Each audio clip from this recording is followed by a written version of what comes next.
मार्गशीर्ष मास में दीपदान और आरती का दिव्य महत्व।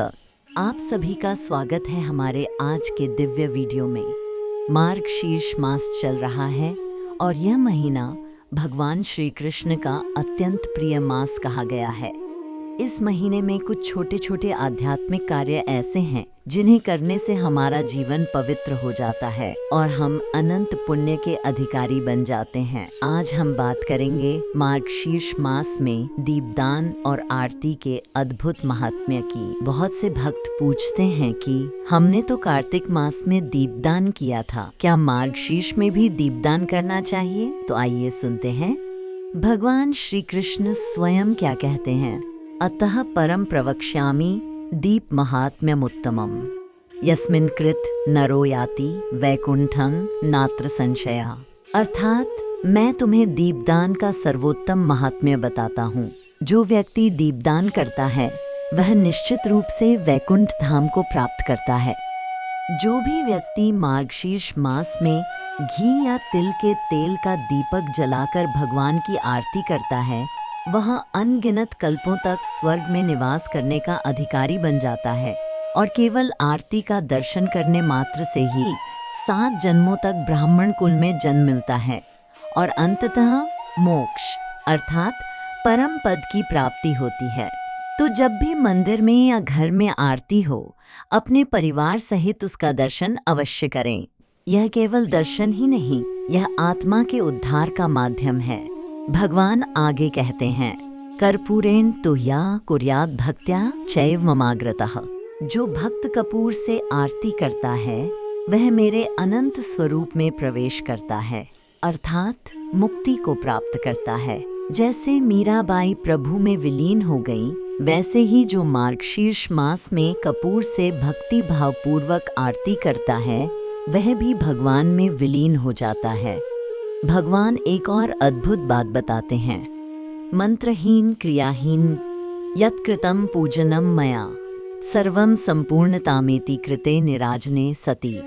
क्षमा मंत्र एक प्रार्थना है जो पूजा या किसी भी कार्य के अंत में भगवान से जाने अनजाने में हुई गलतियों के लिए क्षमा मांगने के लिए बोली जाती है। यह मंत्र पूजा की पूर्णता के लिए आवश्यक माना जाता है। इसका अर्थ है यदि आपको पूजा का पूरा ज्ञान नहीं है, मंत्र याद नहीं है या विधि में कोई त्रुटि हो जाए तो भी यदि आप श्रद्धा से मेरी आरती करते हैं तो मैं स्वयं आपकी पूजा को पूर्ण मान लेता हूँ। इसलिए भक्तों, यदि आपको कुछ भी ना आता हो तो भी बस आरती करें, दीप जलाएं, भगवान की कृपा स्वयमेव प्राप्त होगी। भगवान कहते हैं जो मार्गशीर्ष मास में कपूर, घी या तिल के तेल का दीपक जलाता है वह अश्वमेध यज्ञ के समान फल प्राप्त करता है और अपने पूरे कुल का उद्धार करता है। यदि घी या तेल ना हो तो केवल कपूर का दीपक भी पर्याप्त है। सुबह और शाम दोनों समय दीपदान अवश्य करें। जो व्यक्ति दीपदान करता है वह सहस्र सूर्यों के समान तेजस्वी बन जाता है। उसके मुख पर उसके जीवन में एक दिव्य आभा झलकने लगती है, भगवत कृपा की आभा। शाम के समय तुलसी माता के पास दीपक जलाना अत्यंत शुभ है। इससे माँ लक्ष्मी का आगमन होता है और यमदूत उस घर में प्रवेश नहीं करते। ऐसे घर में कभी अकाल मृत्यु नहीं होती। लेकिन सावधान रहें, कभी किसी का दीपक न बुझाएं और ना ही किसी का दीपक चुराएं। शास्त्रों में कहा गया है जो ऐसा करता है वह अपने सारे पुण्य खो देता है और नरक में पतित होता है।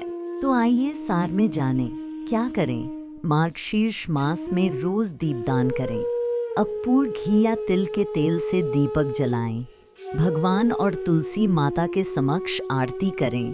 क्या ना करें, किसी का दीपक ना बुझाएं, ना चुराएं। इस मार्गशीर्ष मास में दीपदान और आरती से न केवल घर बल्कि आत्मा भी प्रकाशित हो जाती है। तो आइए इस शुभ अवसर पर हम सब मिलकर कहें हरे कृष्ण कृष्ण कृष्ण हरे हरे, हरे राम